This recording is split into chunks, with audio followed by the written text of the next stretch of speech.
کیونکہ free will موجود ہے جیسے باغ عدن میں تھی, تو ایمانداروں کی جو اولاد ہوگی ان میں فری ول کی وجہ سے بہت سے گمراہ ہوں گے, اور وہ اپنی مرضی پہ چلتے ہوئے, خدا کو ڈینائی کرتے ہوئے, یسوع کو ڈینائی کرتے ہوئے, وہ ان کا انکار کرتے ہوئے وہ جو ہے گناہ کریں گے. اور وہ گناہ جب کریں گے تو ظاہر ہے ان کا بھی جو ہے آگ اور گندک کی جھیل میں ڈالا جانا ضرور ہے. تو ابلیس کو چھوڑا جانا اس لیے بھی ہے کہ وہ ابلیس آئے گا اور ان کی آزمائش بھی کرے گا, اور ان کا ایک سائیڈ پہ پھر کلیئر واضح سٹینڈ بھی آئے گا, اور پھر وہ ابلیس اور اس کے جتنے بھی ہواری ساتھی رہ جائے ہوں گے ان 1000 سالوں میں بھی, ان کو بھی آگ اور گندک کی جھیل میں ان کے ساتھ ڈالا جائے گا. اب اس آگے چلتے ہوئے ہم دیکھتے ہیں یہ بڑا سفید تخت کا یہاں پہ ذکر ہے, 11ویں آیت ہے, اور یہاں پہ کلام مقدس میں لکھا ہے, پھر میں نے ایک بڑا سفید تخت اور اس کو جو اس کے اوپر بیٹھا, اس پر بیٹھا تھا دیکھا, اور جس کے سامنے سے زمین اور آسمان بھاگ گئے اور انہیں کہیں جگہ نہ ملی. اب یہ بڑا سفید تخت یہ ایک جسٹ ججمنٹ کے لیے ہے. مطلب کہ جسٹ ججمنٹ سے میری مراد اردو میں اس کو کہیں گے کہ راست عدالت کے لیے ہے, اور راست عدالت کا ہونا خدا کا عین انصاف ہے.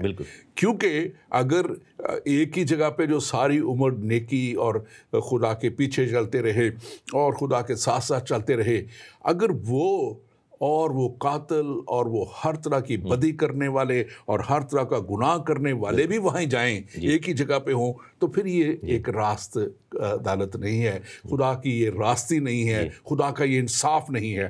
تو اس لیے یہ بڑا تخت جو ہے ایک بڑے فیصلے کے لیے اور ایک بڑی عدالت کے لیے ہے. آپ اس کے اوپر ضرور تبصرہ کیجیے. بالکل, جو لفظ بڑا ہے اس سے مراد سائز کی بات صرف نہیں ہو رہی, بیسیکلی یہاں پر بات ہو رہی ہے کہ اس کی جو اتھارٹی ہے وہ بڑی ہے, اور اس تخت کا جو ایونٹ ہے, یہ جو لاسٹ ایونٹ ہے وہ بڑا ہے. جیسے ہم کہتے ہیں بڑا دن جب یسوع مسیح کی پیدائش, حالانکہ دیکھا جائے کہ اس میں کوئی ایکسٹرا منٹس یا آورز نہیں ہوتے اس دن میں, وہ 24 گھنٹے کے دن ہوتا ہے, لیکن وہ اپنے رتبے کی وجہ سے بڑا دن ہوتا ہے کیونکہ مسیح کی پیدائش کو اس دن مانا جاتا ہے, اور ہم یہی کہتے ہیں کہ بڑا دن مبارک ہو. اسی طرح یہ تخت جو ہے یہ بڑا اس لیے کہلایا کیونکہ یہ جو ایونٹ ہو رہا ہے یہ جتنے بھی ایونٹس پہلے گزرے ان سب سے بڑا ایونٹ ہے, کیونکہ یہ ایک فائنل ایونٹ ہے, اور اس کے بعد ایک نئی دنیا کا آغاز جو ہے ہونے لگا ہے.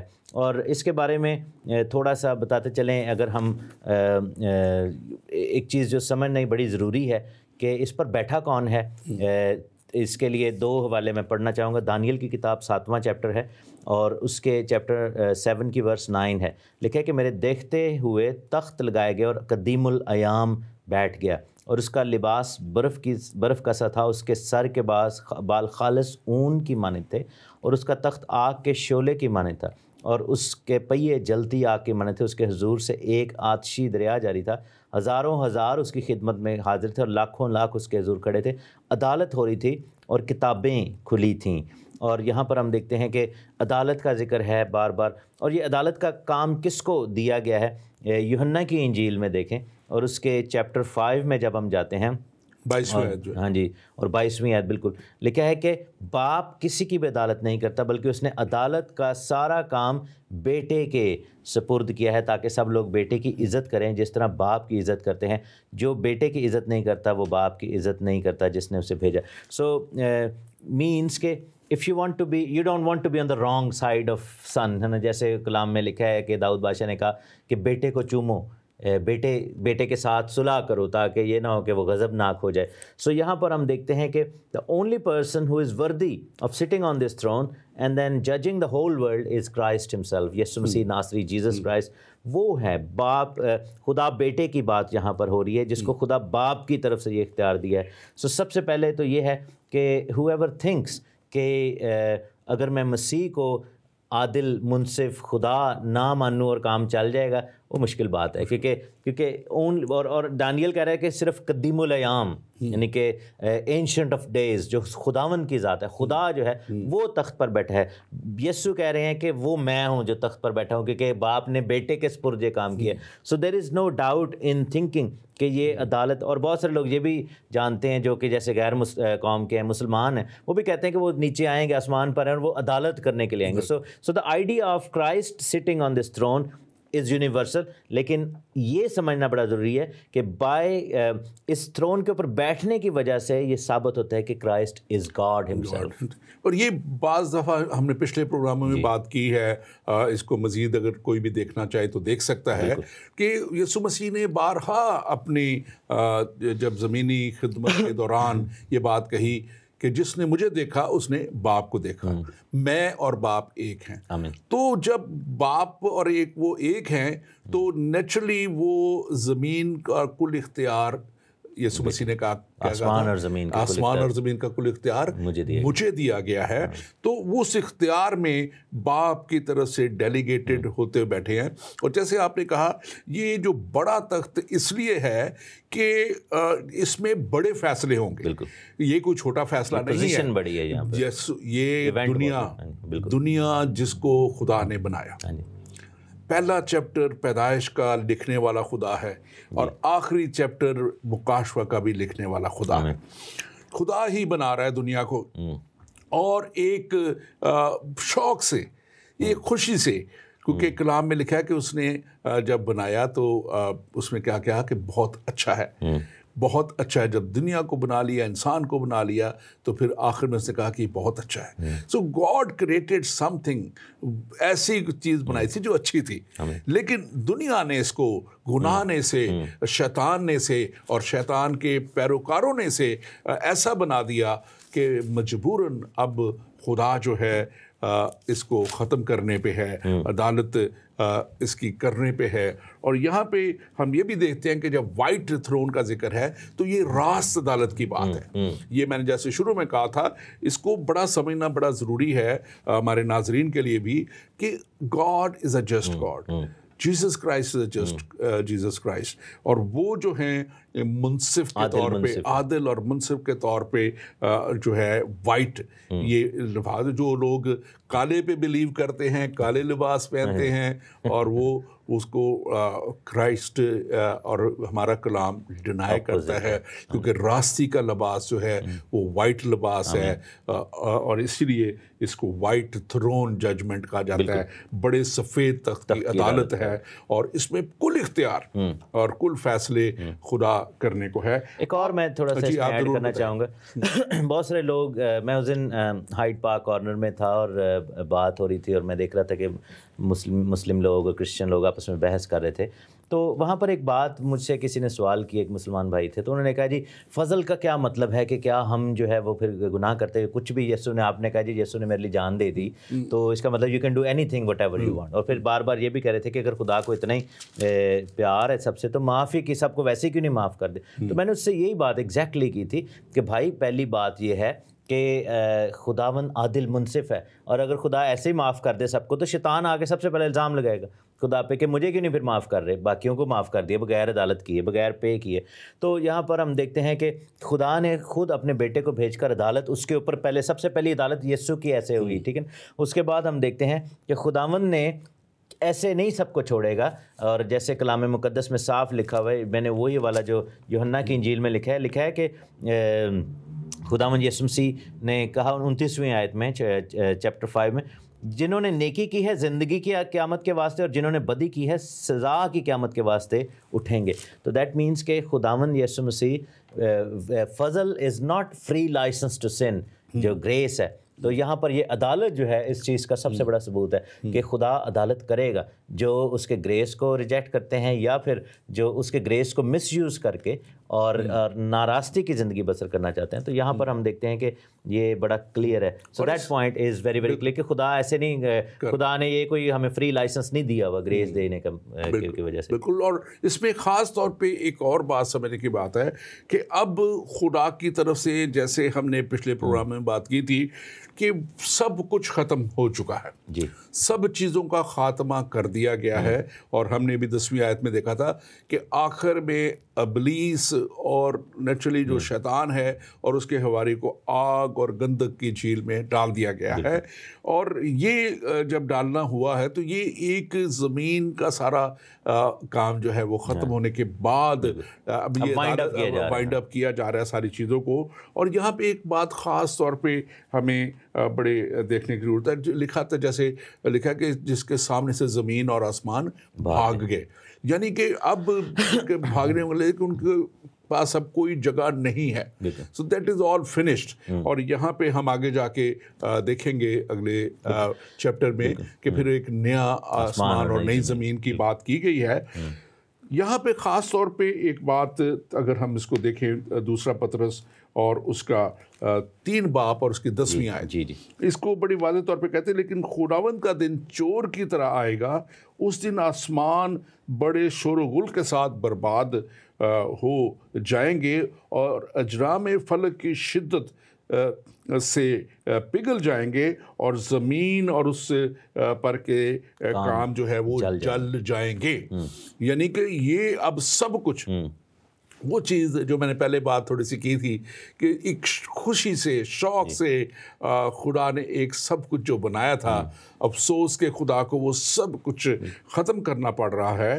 اور یسائی نبی 2 باب اور اس کی 12ویں آیت کہتی ہے کیونکہ رب الفاج کا دن تمام مغروروں, بلند نظروں اور متکبروں پر آئے گا اور وہ پست کیے جائیں گے, اور وہ پست کیے جائیں گے. یہاں پہ کلیئرلی یہ بات سامنے آ جاتی ہے کہ خدا جو ہے وہ جتنے بھی مغرور ہیں, جتنے بھی بلند نظر ہیں, جتنے بھی متکبر ہیں, غرور کرنے والے ہیں, اپنے آپ کو خدا سے بلند کرنے والے یا کلام سے اوپر سمجھنے والے ہیں, آج بھی بہت سی دنیا ہے اور وہ سمجھتی ہے دیکھی جائے گی جب ہوگا, اور وہ کلام پہ عمل نہیں کرتے. اور میں بڑا افسوس بھی جو ظاہر کرتا ہوں, پچھلے دنوں بھی چند دن پہلے بھی ایک ایسا واقعہ ہوا اور مجھے بڑا افسوس ہوا کہ یہ چند دوست ہیں, سمجھ رکھتے ہیں اور ایون وہ کرسچینٹی کے نام پہ کام بھی کرنا چاہتے ہیں, لیکن وہ خود اس راستے پہ نہیں چلنا چاہتے. اور اسی طرح دنیا کا بھی یہی حال ہے. اور ایسے ہی لوگوں کے لیے کلام کہہ رہا ہے کہ ایک دن آ جائے گا, چور کی طرح آئے گا, the day of the Lord جس کو کہا جاتا ہے, خداوند کا دن. اور وہ جو ہے وہ اس دن سب چیزوں کا خاتمہ کیا جائے گا, سب گناہ گاروں کا خاتمہ کیا جائے گا. اور آگے جا کے ہم اس کو دیکھیں گے. 12ویں آیت جیسے کہتی ہے, پھر میں نے چھوٹے بڑے سب مردوں کو اس تخت کے سامنے کھڑے ہوئے دیکھا اور کتابیں کھولی گئیں, اور پھر ایک اور کتاب کھولی گئی یعنی کتاب حیات, اور جس طرح ان کتابوں میں لکھا ہوا تھا ان کے اعمال کے مطابق ان کا انصاف کیا گیا. اب یہ آیت بھی کئی دفعہ غلط کوٹ کی جاتی ہے کہ یہ اعمال کے مطابق ہونا یسوع مسیح کے, یہ اعمال کی بات ہو رہی ہے جو اب جانے والے ہیں خاتمے میں, جہنم میں, آگ اور گندک کی جھیل میں. ایماندار تو پہلے سے ہی خداوند کے پاس ہے, ایماندار تو پہلے سے ہی 1000 سالہ بادشاہت میں شامل کی, اس سے پہلے وہ ریپچر میں چلے گئے, اور وہ تو ہے ہی نہیں یہاں پہ. یہ بات اب ان کی ہو رہی ہے. اس کو پہلے میں کلیئر کرنا چاہ رہا تھا کہ جو غیر ایماندار ہیں, جس کے لیے لکھا ہوا ہے, اگر آپ اس کو دیکھیں کہ جو تمام جو غیر نجات یافتہ, کالے کرتوت کرنے والے, خدا کے خلاف چلنے والے, نشہ کرنے والے, شرابی اور اس طرح ظلم کرنے والے, مجرم جرائم پیشہ لوگ ہیں, اور جو رشوت لینے والے ہیں, جو مسیح کا انکار کرنے والے ہیں, بلکہ اس کے پیروکاروں کو جو ہے وہ مختلف طریقوں سے نہ صرف رد کر کے بلکہ ان کے اوپر پرسیکیوٹ کرنے والے, ایسے تمام لوگ جو ہیں, یہ کلام ان کے لیے آج ہے. اور یہاں پہ لکھا ہے کہ اور تخت کے سامنے کھڑے ہوئے دیکھا اور کتابیں کھولی گئیں. بالکل. اب ان کی کتابیں کھولی گئی ہیں جو غیر ایماندار ہیں. ایمانداروں کی عدالت تو اس سفید تخت کے سامنے ہے ہی نہیں ہے. اس کو بڑا کلیئرلی سمجھنے کی ضرورت ہے. آپ اس پہ ضرور بات کیجیے. میں ضرور کرتا ہوں. اس پہ بیسیکلی لکھا ہے کتابیں کھولی گئیں. تو بہت سارے لوگوں کو یہ ریئلائز کرنا چاہیے کہ یہ کون سی کتابیں ہیں, کتنی کتابیں ہیں. ایک لکھا ہے کہ پھر ایک اور کتاب کھولی گئی, یعنی کتاب حیات, جس کو بک آف لائف کہا جاتا ہے. اور جو اسکالرز ہیں اس چیز پہ بلیو کرتے ہیں کہ ایک اور بک ہے جس کو بک آف کنڈمنیشن بھی کہا جاتا ہے, جو کہ جس کا نام کتاب حیات میں نہیں ہے. جیسے موسیٰ نبی نے بھی کہا تھا کہ اگر تو ایسے کرے گا تو میرا نام کتاب حیات سے کاٹ دینا. لیکن ایک اور کتاب ہے جس کا ذکر جو ہے وہ ہم دیکھتے ہیں کہ کلام مقدس میں مکاشفہ ریولیشن چیپٹر 13 اس کی ورس 8 میں جب ہم جائیں, چیپٹر 13 میں اور اس کی ورس 8 میں, تو لکھا ہے کہ زمین کے وہ سب رہنے والے جن کے نام اس برا کی کتاب حیات میں نہیں. سو دیر از اندر بک جس کو برا کی کتاب حیات کہا گیا, جو کہ ایکچوئل کتاب حیات سے تھوڑی ڈفرینٹ ہے. کیونکہ آپ یہ دیکھیں نا کہ جیسے پرانے عہد کے لوگ تھے ایماندار, ان کے نام کتاب حیات میں بہت ساروں کے لکھے ہوئے تھے, لیکن برا کی کتاب حیات جب ہم دیکھتے ہیں تو وہ فرق وہ بک ہے. تو جو مسیح پر ایمان لاتے ہیں اور مسیح کے تھرو جو ہیں وہ مسیح آئے, ان کا جو ہے یہاں پر ایگزمپٹ کر دیا گیا. سو ایماندار جو ہیں, اور اسی لیے توبہ کر کے بپتسمہ لینا اور مسیح پر ایمان لانا کیوں ضروری ہے, کیونکہ ریولیشن میں ہی لکھا ہوا ہے. ریولیشن اس کا چیپٹر 2 ہے اور اس کی 11ویں آیت لکھا ہے کہ, بلکہ 10ویں آیت سے لکھا ہے کہ جان دینے تک وفادار رہے تو میں تجھے زندگی کا تاج دوں گا. جن کے کان ہوں وہ سنیں کہ روح کلیسیاؤں سے کیا فرماتا ہے, جو غالب آئے اس کو دوسری موت سے کچھ نقصان نہ پہنچے گا. تو یہ جو عدالت ہے یہ دوسری موت ہے, سیکنڈ ڈیتھ ہے. تو people who will be believing in Christ, so یہ سمجھنا بڑا ضروری ہے کہ they are not standing in that queue. یہ جو لوگ عدالت لگی ہوئی اور لوگ کھڑے ہیں اور بار بار ایک بڑی سی کیو ہے اور آ رہے ہیں اپنا اپنا حساب لے رہے ہیں, اس میں مسیحی ایماندار جو ہیں جلالی بدن والے, کیونکہ جلالی بدن کا ملنا ہی اس چیز کا ثبوت ہے کہ ان کی عدالت ہو چکی ہوئی ہے اور وہ اب مسیح میں آ گئے ہیں. سو وہ دے آر ناٹ. اور یہاں پہ میں سمجھتا ہوں کہ ایک اور بات بڑی جو آپ بھی ابھی کہہ رہے تھے, وہ کارنر ہائیڈ پارک والی, وہ یہ بھی اس کو بڑا کلیئر مسیح پہ ایمان لا کے یہ بات نہیں ہے کہ ایمان لے آئے تو بس ٹھیک ہے. مسیح کے اوپر ایمان لانے سے مراد یہ ہے کہ اپنے گناہوں سے توبہ کرنا اور گناہوں سے باز آنا اور پھر کتاب مقدس کے مطابق اپنی زندگی گزارنا. وہ سارے کام جن کا کلام کہتا ہے کہ ہمیں کرنے ہیں اس طرح گزارنا. تو پھر وہ ایک راست باز کہلاتا ہے بندہ, پھر وہ نجات یافتہ کہلاتا ہے بندہ, اور پھر وہ اس چیز کا حقدار ٹھہرتا ہے. یسوع مسیح کو مان لینا, ہاں جی میں مانتا ہوں, نہیں. بہت سے لوگ جیسے میں نے ذکر کیا وہ یسوع مسیح کے لیے کام بھی کرنا چاہ رہے ہیں, سب کچھ کرنا چاہ رہے ہیں, لیکن وہ دوسرے کام بھی کرنا چاہ رہے ہیں دنیا میں رہتے ہوئے, ایسوں کے لیے. تو یہ کتابیں جو ذکر ہے یہ بک آف ورکس کی بات ہے, جو ان کے اعمال جس میں لکھے ہوئے ہیں. ہر کسی کے اعمال جو ہیں جو مسیح کے ساتھ توبہ کر کے نہیں کیا, کیونکہ لکھا ہے کہ جو اس پہ ایمان لے کے آ جاتا ہے اس کے لکھا ہے کہ تمہارے گناہ چاہے کتنے بھی کرمزی کیوں نہ ہو وہ انہیں برف کی مانند سفید کر دیتا ہے. وہ تو ان کی تو سلیٹ دھل گئی کیونکہ اب انہوں نے توبہ کر کے ایمانداری کی. دوسری جیسے آپ نے ذکر کیا کتاب حیات کا ذکر ہے.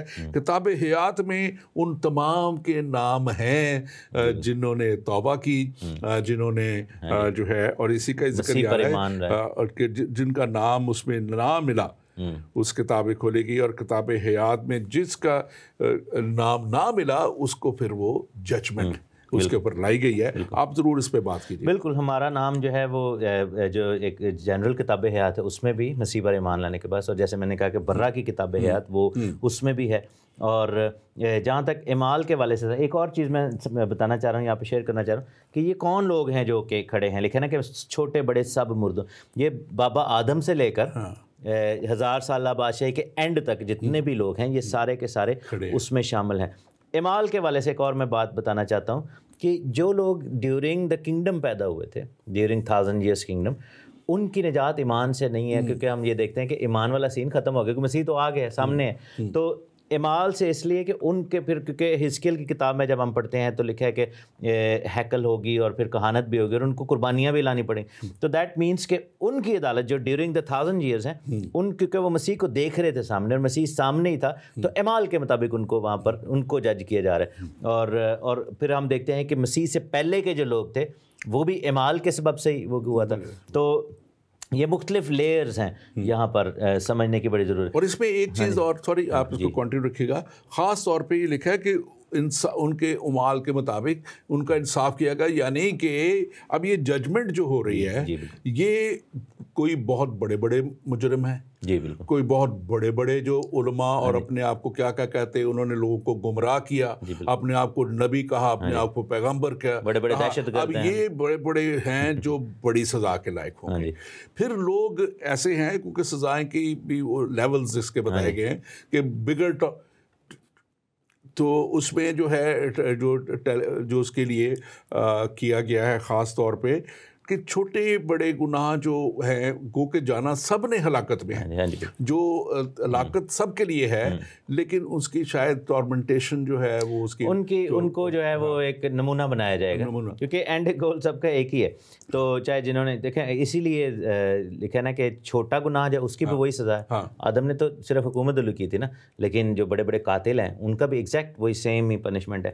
تو اسی طرح یہاں پر یہ سب جو ہے یہ ہوتا ہوا نظر آتا ہے. لوگ جو ہیں ان کو, اور یہ بڑا سوئفٹ ہوگا. اچھا ایک اور چیز بھی یہاں پر جاننی بڑی ضروری ہے کہ یہاں پر آرگیومنٹ کا وہ نہیں ہے کہ جیسے عدالت میں ہوتا ہے کہ آپ کو کہا جا رہا ہے کہ یہ تو یہ کیتا ہے اور کہہ رہے ہو کہ نہیں مجھے اپیل کا حق دیا جائے یا میں نے نہیں کیا. یہاں پر یہ جو وکیلی آرگیومنٹ ہے وہ نہیں ہوگا, کیونکہ وہ آرگیومنٹ اب بھی ہوتا ہے. جیسے کلام مقدس میں لکھا ہے نا کہ خداوند ہمارے بہاف پر ہمارا مددگار, ہمارا وکیل ہے. اور آسمان میں جب ابلیس الزام لگاتا ہے تو جو کورٹ روم آف ہیون ہے اس میں ابھی جو ہے ہمارے بہاف پر مقدمہ لڑا جاتا ہے, مسیح لڑتا ہے, کیونکہ ہم نے مسیح کو اپنی زندگی دی ہے. بھول چوک تو ہم سے ہوتی ہے, لیکن یہاں پر مقدمہ نہیں ہو رہا, یہاں پر صرف سزائیں سنائی جا رہی ہیں. ان کو لایا جا رہا ہے, ان کو کہا جا رہا ہے بیکاز آف آل دس یہ تیرا سسٹم ہے, یہ تیرا بہی کھاتا ہے, بہی کھاتا یہ ہے, اس کے مطابق اوکے ہو گیا. اور یہ جو لکھا ہوا ہے خاص طور پہ اس کو مزید اس کی کلیئرٹی کے لیے کہ اس میں اب جن کے اعمال مطلب کہ اس طرح جن کا میں نے ذکر کیا کہ غلط کاموں میں, گناہوں میں, شرابوں میں, زیادتی میں, بدی میں, ہر طرح کے کاموں میں گزرے ہیں, اب یہ سب لوگ جنہوں نے جو ڈالا تو جانا ہے سب نے وہاں پہ. اب اس میں ایک خیال جو یہ کیا جاتا ہے جو کہ ٹیکنیکلی اس کو ببلیکلی شاید اس طور پہ آپ نہ اس کی کوئی یاد پیش کر سکیں, لیکن اس کا خیال یہ کیا جاتا ہے کہ جو بڑے گناہ گار ہیں ان کی زیادہ ٹارمنٹیشن ہوگی, اور جو جن کے گناہ ہو کے اس کا ہے, مجھے پتہ ہے اس وقت مجھے وہ آیت مجھے بھی ذہن میں نہیں آ رہا. بیسیکلی کیا ہے کہ جو لوگ ابھی بھی دیکھیں نا کہ جیسے ہم جہنم میں جائیں گے, جہنم میں, اور اس کے اندر بھی ڈفرینٹ, ہاں جی بالکل ڈفرینٹ ٹارمنٹس ہیں, اور خاص طور پر جیسے میجر ٹارمنٹرز ہیں. متی کی انجیل میں بھی اس کا ذکر ہے, میرے ذہن میں ایک دم حوالہ ہے کہ اس نے لکھا ہے کہ ان کو ٹارمنٹرز کے حوالے کر دیے جو گناہ جو معاف نہ کر سکا تھا. اور جیسے میتھیو چیپٹر 19 میں لکھا ہے اور اس کی 34 لکھا ہے کہ اس کو جلادوں کے حوالے کیا گیا ہے کہ جب تک قرض ادا نہ کرے وہیں رہے. اور پھر ہم دیکھتے ہیں کہ جیسے فرسٹ پیٹر میں لکھا ہوا ہے کہ جو فرشتے جنہوں نے گناہ کروایا تھا تو ان کے لیے خاص طور پر ان کو خاص طور پر قید کیا گیا, ایک خاص لیولز پہ ہیں. تو یہ ایک ہے. ہاں ایک اور چیز میں تھوڑا سا ایڈ کرنا چاہوں گا کہ بہت سارے لوگ سوال کرتے ہیں کہ وہ لوگ جنہوں نے مسیح کے بارے میں سنا ہی نہیں تھا, کیونکہ آپ یہ دیکھیں کہ مسیح یسوع کی صلیب جب ہوئی ہے, کفارہ ہوا ہے, اور اس کے بعد میسج پہنچنے میں کچھ سال تو لگے ہی ہیں. بہت سارے لوگ اس دوران میں بھی مرے ہی ہوں گے. تو جنہوں نے نہیں سنا, پھر ایسے لوگ جو کہ شریعت کے دور سے پہلے کے تھے, تو یہاں پر جیسے رومیو کے دوسرے چیپٹر میں پولس رسول کہتا ہے کہ اس کی 11ویں آیت میں کہ جنہوں نے بغیر شریعت پائے گناہ کیا وہ بغیر شریعت کے ہلاک بھی ہوں گے. جنہوں نے شریعت کے ماتحت ہو کر گناہ کیا ان کی سزا شریعت کے موافق ہوگی. ٹھیک ہے نا. تو لکھا ہے کہ ہمارے اندر بھی خدا نے ایک شریعت رکھی. دیکھیں لکھا ہے نا کہ ہمارے اعضاء میں بھی ایک شریعت ہے. تو ایک بائی نیچر ہمیں نیکی کی رغبت دی گئی. اب بہت سارے لوگ جو ہیں جو کہ جنگلوں میں جیسے رہتے ہیں, مثلا آدم خور قبیلے ہیں یا افریقی، اب وہاں پہ نہ شریعت پہنچی، نہ مسیحیت پہنچی، نہ کلام پہنچا، اب ان کا انصاف کیسے ہوگا؟ لیکن ایک انسانیت کے اندر بھی خدا نے رکھی ہے. سو اسی لیے یہاں پر اعمال کا ذکر ہے، کیونکہ بہت سارے لوگ ایسے بھی ہیں جن کو شریعت بھی نہیں پہنچی یا مسیح کا پیغام بھی نہیں تھا، لیکن ان کی زندگیاں ایسی تھیں کہ انہوں نے نیکی کر کے، اور اس میں کچھ لوگ بچیں گے بھی. سو یہ میں بتانا چاہ رہا ہوں کہ یہ نہیں کہ ہر بندہ ہی ادھر چلا جائے گا. کچھ ایسے لوگ ہیں، بہت تھوڑے، شاید یوں سمجھے کہ 0.00%، کیونکہ بچ نہیں سکتے. ایکسیپشنز جیسے کچھ ایسی ہیں جیسے ڈیورنگ 1000 ایئرس جو لوگ پیدا ہوئے ہیں جن کے مال کے مطابق فیصلہ ہو، یا پھر ایسے لوگ بھی ہیں جو کہ جنہوں نے کبھی سنا ہی نہیں تھا، لیکن وہ بہت ایکسیپشن ہے. میجورٹی لوگ جو ہیں وہ نہیں بچ رہے، کیونکہ یہ سمجھنا بڑا ضروری ہے کہ اعمال کے مطابق کوئی بھی شخص جو ہے راست باز نہیں ٹھہر سکتا. اور یہ خاص طور پہ اس کو آگے جا کے بھی ہم مزید دیکھیں گے.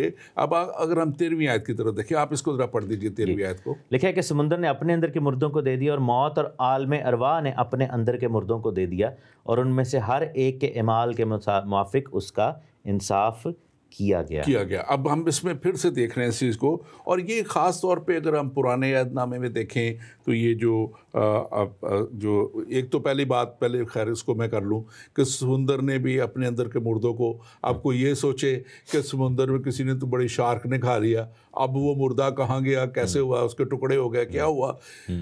God has all the authority, all the power, all the creation. اور وہ پھر سے اسی فارم میں آئیں گے، اسی فارم میں آئیں گے، چاہے وہ کسی طرح بھی، چاہے جہاز، ہوائی جہاز میں پرکھجے اڑ گئے اور چھوٹے چھوٹے ٹکڑے ہو گئے، ملے ہی نہیں آج. نہیں، ابھی یہ بہت بڑے ٹیررسٹ ہے اسامہ بن لادن، اس کی لاش کو سمندر نے ڈال دیا تو. لیکن جب خدا آرڈر کرے گا بنے گا تو وہ اپنی صورت میں واپس آئیں گے.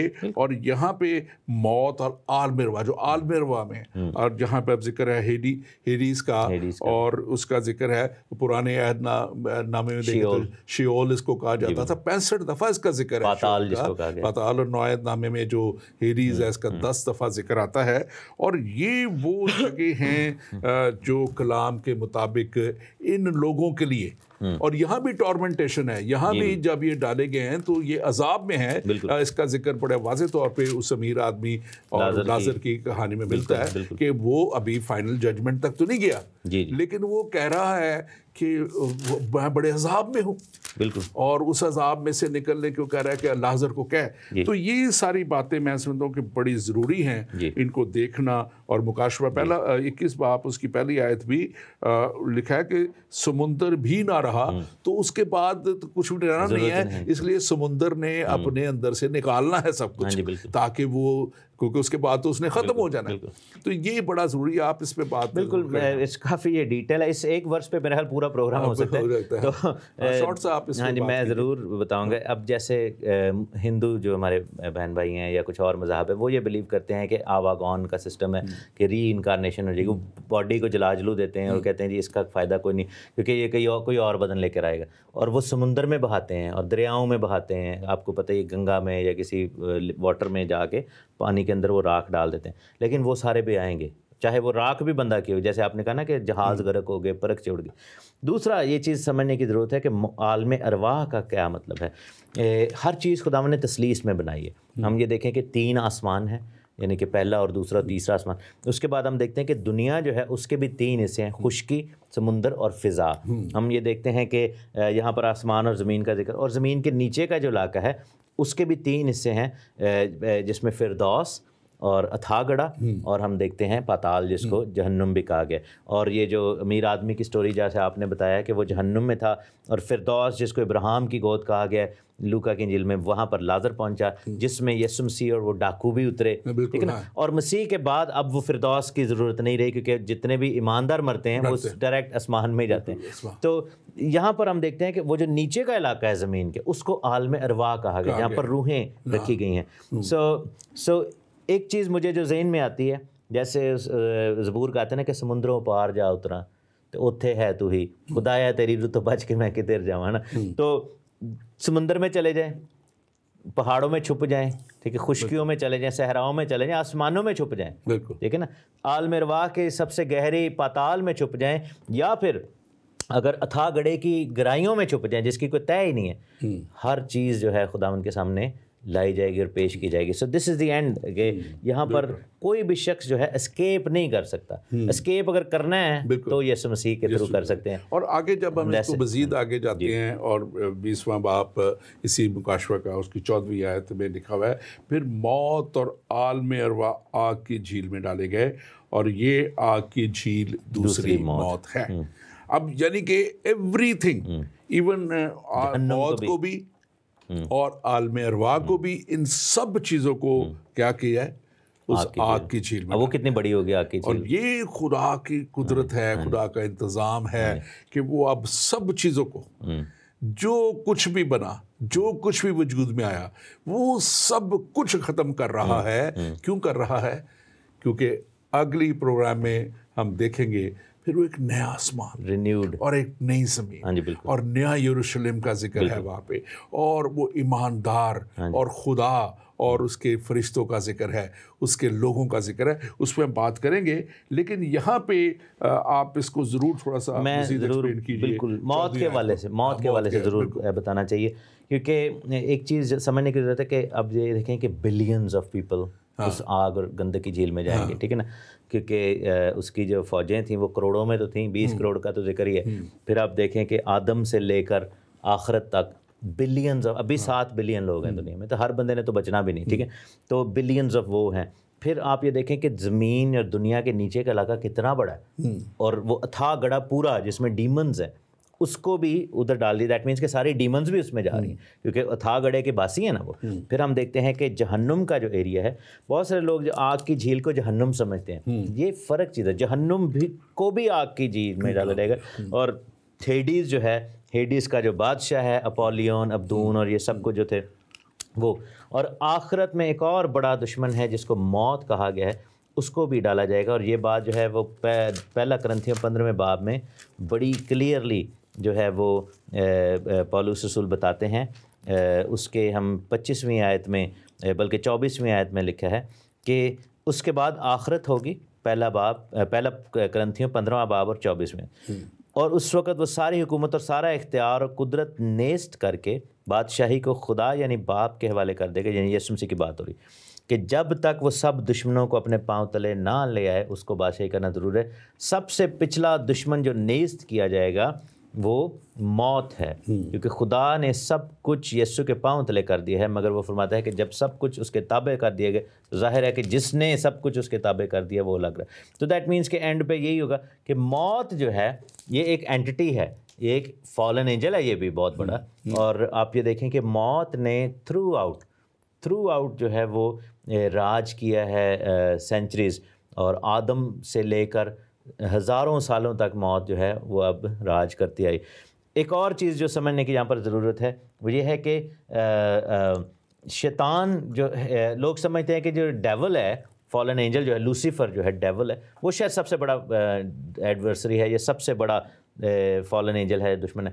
لیکن مجھے لگتا ہے کہ جو یہاں پہ کلام والا بتاتا ہے کہ ڈیول کو بھی ڈال دیا اور اینڈ پہ جو ہے وہ موت کو جو ہے یہاں پر اس اتھاہ گڑھے کے اندر پھینکا گیا. دیٹ مینس کہ اٹس ایون بگر ایڈورسری, اور موت کا راج یہاں پر ختم ہو گیا. اور جیسے پولس کہتا ہے کہ اے موت تیرا ڈنک کہاں رہا, اے موت تیری فتح کہاں رہی. یسوع مسیح نے موت پر بھی فتح پائی ہے, ابلیس پر بھی فتح پائی ہے. ساری دنیا کا اختیار اور کنجیاں اس کے پاس ہیں, عالم ارواح کی کنجیاں بھی اس کے پاس ہیں, اور خداوند کے پاس آسمان کی کنجیاں بھی ہیں. سو دس از جسٹ سو امیزنگ کہ خداوند خدا نے ہر چیز کو جو ہے وہ ختم کر کے پرانی اور نیا کر دینا ہے. اس میں جو ایک بڑی چیز نظر آ رہی ہے, ڈیسائیڈنگ فیکٹر نظر آ رہا ہے, میں چاہوں گا اس میں ہم تھوڑی بات کریں. بالکل. اور وہ نظر آ رہا ہے 15ویں آیت میں, اور وہ نظر ہے, اور جس کسی کا نام کتاب حیات میں لکھا ہوا نہ ملا وہ آگ اور گندگی.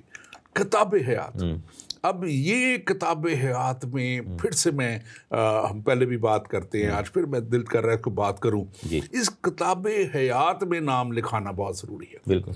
کتاب حیات میں اگر نام لکھا ہوا آ گیا تو آپ بچ گئے, آپ کی نسلیں پھر اس راستے پہ گامزن ہو جائیں گی, کیونکہ لکھا ہے کہ جو ایماندار ہے, پھر خدا کا وعدہ ہے کہ ایمان لا تو تو اور تیرا گھرانہ نجات پائے گا.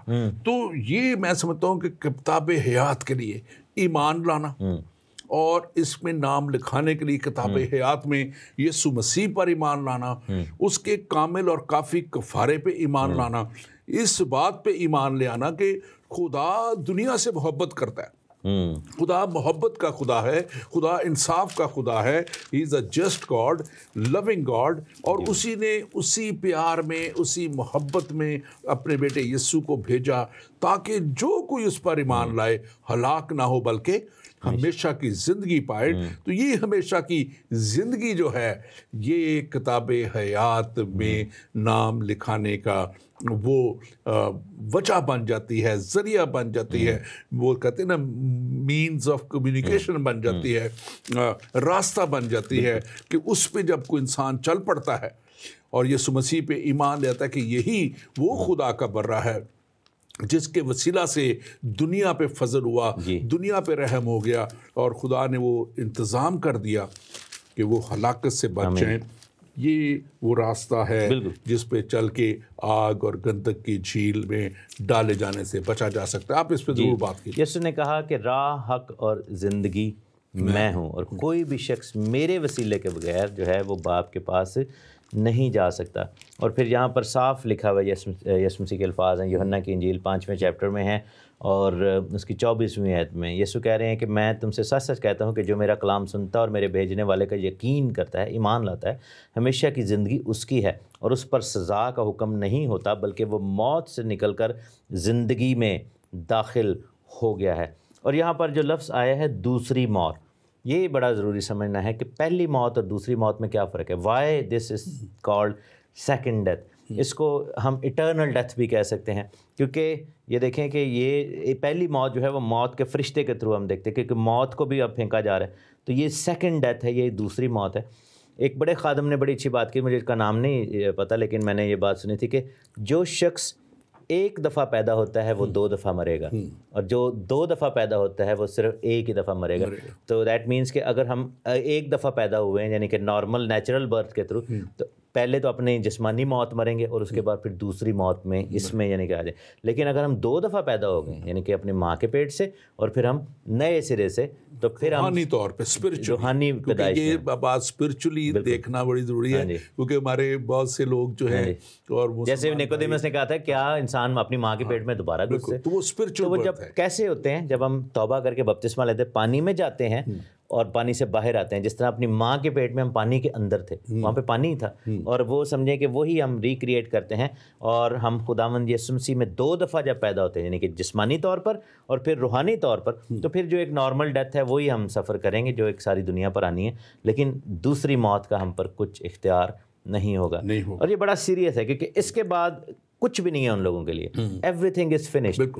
لیکن جو ایماندار ہیں اس کے لیے ایک نیا آغاز ہے، نیا آغاز ہے، اور ان لمیٹڈ آغاز ہے، اس کی ابدیت، اس کا کوئی اینڈ نہیں ہے، بالکل وہ ایک نئی زندگی میں شامل ہو کے، جو آگے ہم دیکھیں گے اگلے پروگرام میں، کہ وہ ایک نئے آسمان اور نئی زمین اس زندگی میں شامل ہو رہا ہے، اور جو ہر طرح کے گناہ گار لوگ، جو جھوٹے لوگ ہیں، قاتل ہیں، جو شرابی ہیں، جو دوسرے جو کچھ بھی گناہ کرتے ہیں، جو رشوت ستانی میں ہیں، برے کاموں میں ہیں، وہ سب آگ اور گندک کی جھیل میں، وہ بھی ابدی طور پہ، وہاں بھی ابدیت ہے، لیکن وہ جلنے کے لیے ہے، وہ ہمیشہ کی ہلاکت کے لیے ہے، وہ وہاں ہمیشہ جلتے رہیں گے۔ اور دیکھا کہ وہاں کا کیڑا مرے گا نہیں، وہ مریں گے نہیں، وہ ہمیشہ جلتے رہیں گے، لیکن یہاں پہ ایک ابدی جلال ہے، خداوند کے ساتھ ہے۔ اور میں سمجھتا ہوں کہ میں خاص طور پہ اپنے ناظرین سے یہ بات کرنا چاہتا ہوں،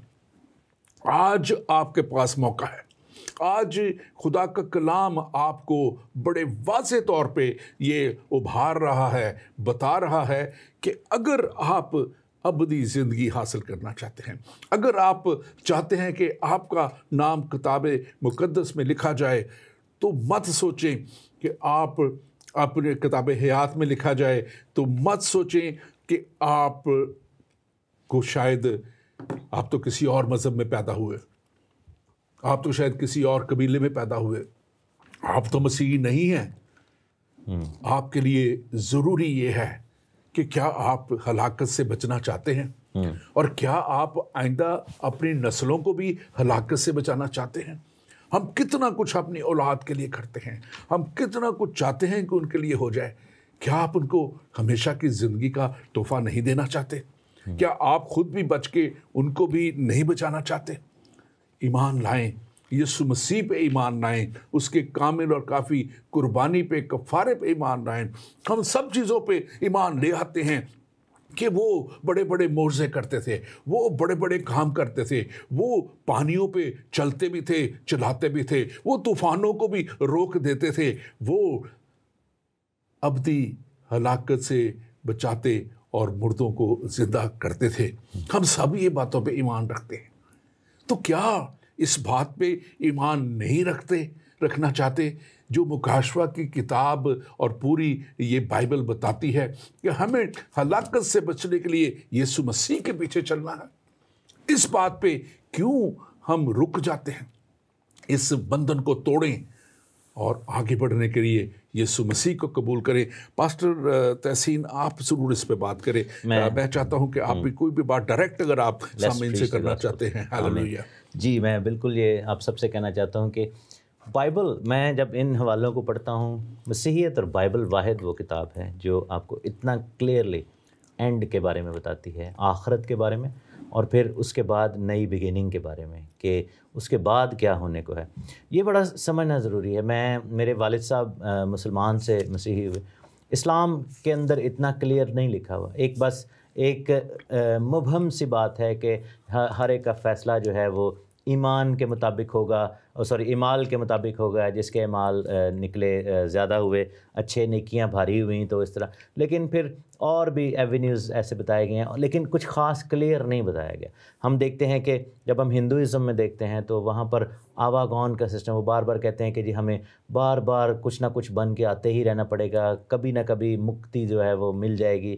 مکت ہونے کے لیے جو ہے وہ آپ کو دیکھیں کہ جو آپ کا کرما ہے, یعنی کہ آپ کا جو کام ہے, اس کے مطابق بار بار اور لاکھوں جنم لینے ہوں گے, اور کوئی نیور اینڈنگ سٹوری ہے. اس کے بعد باقی مذاہب میں ہم دیکھتے ہیں, دہریت میں جب ہم دیکھتے ہیں تو وہ کہتے ہیں جی سٹوری ختم ہو جائے گی, آپ ادھر مر گئے تو اس کے بعد کچھ بھی نہیں ہے. لیکن دیر از اے لیونگ ہوپ. خداوند میں ایک بہت زندہ امید ہے.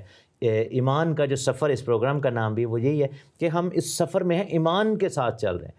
تو آپ یہ دیکھیں کہ یہاں پر کتنا کلیئرلی لکھا ہے دونوں سائڈز کے بارے میں کہ جو ایمان لائیں گے ان کا انجام کیا ہے, جو ایمان نہ لائیں گے اور جو آن دا رانگ سائڈ پہ جو ہے فال کر جائیں گے عدالت کے دن, ان کا بھی کیا انجام ہے. لیکن ایمان لانے والوں کے لیے کتنی بڑی باتیں ہیں, کیونکہ اگلے جب ہم پروگرامز میں جائیں گے, اور آپ سے گزارش ہے کہ اگر آپ کے پاس بائبل کی کاپی نہیں ہے انگلش میں ٹرانسلیشن یا اردو میں, جس لینگویج کو بھی آپ پڑھتے ہیں, پلیز آن لائن جا کے, آج کل تو سارا کچھ اویلیبل ہے, you can read last 2 chapters of book of revelation, مکاشفہ, کہ جو ایماندار ہیں جن کو خداوند سب پرانی چیزوں کو, برائیوں کو, سب بدی کو, ابلیس کو, موت کو جب ڈیل کر کے دور کر دے گا, ساری چیزوں کو دفع کر دے گا, تو اس کے بعد ہمارے لیے ایک نیا آغاز جو ہے وہ نیا یروشلم, ہمارے لیے بادشاہی اور ہمیشہ کی زندگی کا درخت اپنے تخت کے ساتھ جو ہے, اپنے تخت کے سامنے اس آسمان میں ہمیں جو ہے وہ رہنے کے لیے ہمیشہ کے لیے موقع دیا جائے گا. سو اٹس جسٹ امیزنگ کہ اتنا ڈیٹیل میں ہے. دیر از نو ادر ریلیجن. بالکل. اور یہ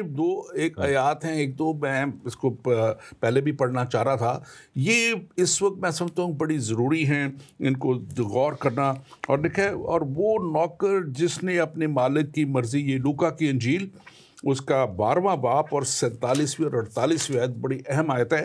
لکھا ہے کہ اور وہ نوکر جس نے اپنے مالک کی مرضی جان لی اور تیاری نہ کی اور نہ اس کی مرضی کے موافق عمل کیا, بہت مار کھائے گا. بہت, اور جو تھوڑے کی ہم بات کر رہے تھے, یہ بڑی واضح ہے. مگر جس نے نہ جان کر مار کھانے کے لیے کام کیے, وہ تھوڑی مار کھائے گا, اور جسے بہت دیا گیا اس سے بہت طلب کیا جائے گا, اور جس سے بہت سونپا گیا اس سے زیادہ طلب کیا جائے گا. یہ بڑے واضح طور پہ جس نے تیاری نہ کی. آج میں سمجھتا ہوں کہ یہ پروگرام ہمارے اس لیے ہے کہ لوگ تیاری کر رہے ہیں. یہ پروگرام اس لیے ہے کہ زیادہ مار سے بچ جائیں, اور اگر آپ تیاری کر لیں گے تو پھر بچ جائیں گے, اور خدا کے حضوری میں کتاب حیات میں جو کا ذکر ہم نے ابھی پڑھا ہے اس میں نام لکھا جائے گا. آخری ہمارے پاس لمحات ہے, آپ سم اپ کریں. بالکل. کیسے آپ میں اس کو اس کرنا پہ چاہیں تھوڑا گے؟ سا اپنے جو مسیحی بہن بھائی ہیں ان کو بھی میں کہنا چاہوں گا، کیونکہ دیکھیں ہمارے پاس یہ کتاب مقدس کی باتیں، مسیح کے الفاظ آئے ہیں، اگر ہم رہ جائیں پیچھے آفٹر آل آف دیٹ، تو کتنی زیادہ جو ہے وہ افسوس کی یہ بات ہوگی، افسوس کا مقام ہوگا۔ جیسے تسلنیکیوں کے خط میں کہتا ہے پالوس رسول کہ اگر ہم دیکھ لیں تسلنیکیوں کا خط، پہلا تسلنیکیوں اور اس کے 5ویں چیپٹر میں لکھا ہے کہ میرے بھائیو، اس کی کچھ حاجت نہیں کہ وقتوں اور موقعوں کے بابت تم کو کچھ لکھا جائے۔ لکھا ہے کہ وہ دن چور کی طرح آئے گا، لیکن آگے جا کر کہتا ہے کہ وہ دن تمہارے اوپر چور کی طرح نہیں آنا چاہیے، because we understand these things. لیکن بہت سارے ایسے بھی ہم مسیحی بہن بھائی ہیں جو کہ نامی مسیحیت میں رہتے ہیں، اور ہم صرف اس لیے مسیحی کہلاتے ہیں کہ ہمارے باپ دادا مسیحیت میں تھے یا چرچ گورز تھے، اور ذاتی تعلق مسیح کے ساتھ کوئی نہیں ہے۔ So that is a problem as well. So یہ جو عدالت ہے یہ سب کے لیے یکساں ہوگی، چاہے کوئی غیر قوم میں سے اور آؤٹ رائٹ مسیح کو ریجیکٹ کرتا ہو، یا پھر مسیحیت میں رہ کر مسیح کے ساتھ کوئی تعلق نہ رکھتا ہو اور نجات یافتہ نہ ہو، چاہے جتنا مرضی کہہ لے کہ میں مسیحی ہوں، پیدائشی مسیح، جو کہ غلط ایک کانسیپٹ ہے۔ لوگ سمجھتے ہیں کہ جی میں پیدائشی مسیحی ہوں۔ دیر از نو بڈی بورن کرسچن ہونا، کوئی ایسے there is nothing like that, Bible کی تعلیم نہیں۔ بورن اگین کرسچن ہوتا ہے، بورن کرسچن نہیں ہوتا۔ پیدائشی کوئی بندہ کرسچن نہیں ہوتا۔ پیدائشی مسیحی گھرانے میں ہم ضرور پیدا ہوئے ہیں، لیکن ہم جو ہے اب ہمارے باپ کے خون کی وجہ سے مسیحی نہیں ہے۔ اور وہ بات بڑی خوبصورت ہے کہ خدا کے کوئی وہ کہتے ہیں گرینڈ کڈز نہیں ہیں، گرینڈ چلڈرن نہیں ہیں، اس کے چلڈرن ہیں۔ خدا کے بچے بن جانا وہ بڑے واضح طور پہ کلام پاتا ہے۔ بالکل، یہ تیاری سب کے لیے ہے، چاہے مسیحی پوتے پوتیوں کا کوئی ذکر نہیں ہے۔ Thank you very much pastor Yasin, God bless you, اور خداوند آپ کے ساتھ ہو۔ اور ناظرین، ایک کہانی، سچی کہانی امریکہ کی ہے، میں آپ تک وہ پہنچانا چاہتا ہوں۔ ایک کرمنل تھا، مجرم شخص تھا، مجرمانہ کام کرتا تھا، اور وہ بہت دفعہ پکڑا جاتا رہا، اور جب بھی وہ پکڑا جاتا رہا اس کا ایک وکیل تھا، اور وہ وکیل اس کی جو ہے بیل کرا دیتا، اور پھر اس کا مقدمہ لڑتا، اور پھر وہ چھوٹ جاتا، اور اس طرح اس کی بہت دفعہ وہ جیل گیا، بہت زیادہ پکڑا گیا، بہت دفعہ اسی طرح وہ چھٹ گیا۔ اور ایک وقت آیا کہ وہی وکیل اس کا جج، وہ وکیل جو تھا وہ جج بن گیا، اور یہی جو مجرم تھا یہ پھر سے پکڑا گیا، اور پھر سے جب وہ جج کے سامنے پیش کیا گیا تو ایک دم اس کا چہرہ کھل اٹھا، کہنے لگا آپ تو میرے وکیل رہے ہیں، آپ تو مجھے بہت دفعہ آپ نے مجھے بچایا ہے، آپ نے مجھے بہت دفعہ چھڑایا ہے، آج بھی مجھے بچائیے، آج بھی مجھے چھڑائیے۔ اس جج نے کہا کہ میں اس وقت ایک وکیل تھا اور میں تمہاری وکالت کرتا تھا، اب میں منصف کی کرسی پہ بیٹھا ہوں، میں عدالت کے لیے بیٹھا ہوں، اب میرا کام عدالت کرنا ہے۔ یہ سفید تخت، یہ بڑا سفید تخت، یسوع مسیح اس پہ بیٹھے ہیں۔ وہ جب تک اس دنیا میں ہم ہیں وہ ہمارے لیے باپ سے شفاعت کرتے ہیں۔ جب تک ہم اس کلام کے مطابق اس کے پاس آ جاتے ہیں تو وہ باپ سے کہتے ہیں کہ اس کو معاف کر دے اور اس کو پھر سے موقع دے دے۔ لیکن جب وہ منصف کی جگہ پہ اس بڑے سفید تخت پہ بیٹھے ہوئے عدالت کریں گے، اس وقت موقع نہیں ہوگا۔ یہ موقع آج ہی آپ کے پاس ہے، آپ اس کے پاس آ جائیں، اور وہ آپ کا وکیل آپ کے جب وہ جج کی سیٹ پہ ہوگا تو اس وقت آپ اس کے ساتھ ہوں گے۔ لکھا ہے کلام مقدس میں کہ تم فرشتوں کی مانند ہوگے، بلکہ فرشتوں کا بھی انصاف کرو گے۔ آپ انصاف کرنے والوں میں شامل ہو جائیں گے، مجرموں میں شامل نہیں ہوں گے۔ آج موقع ہے، آج وقت ہے، اور آج خداوند آپ کو کہہ رہا ہے، اے میرے بیٹے، اے میری بیٹی، میرے پاس لوٹا، کیونکہ میں نے تیرا فدیہ دیا ہے۔ یسوع مسیح یہ کہتے ہیں، اور یسوع مسیح آج بھی آپ کو بلاتے ہیں، آج بھی آپ کو کہتے ہیں کہ میرے پیچھے چلے آؤ، کیونکہ میں نے تمہارا فدیہ دیا ہے۔ یسوع مسیح نے خود فرمایا کہ میں کل، آج اور ابد تک یکساں ہوں۔ وہ آج بھی وہی ہیں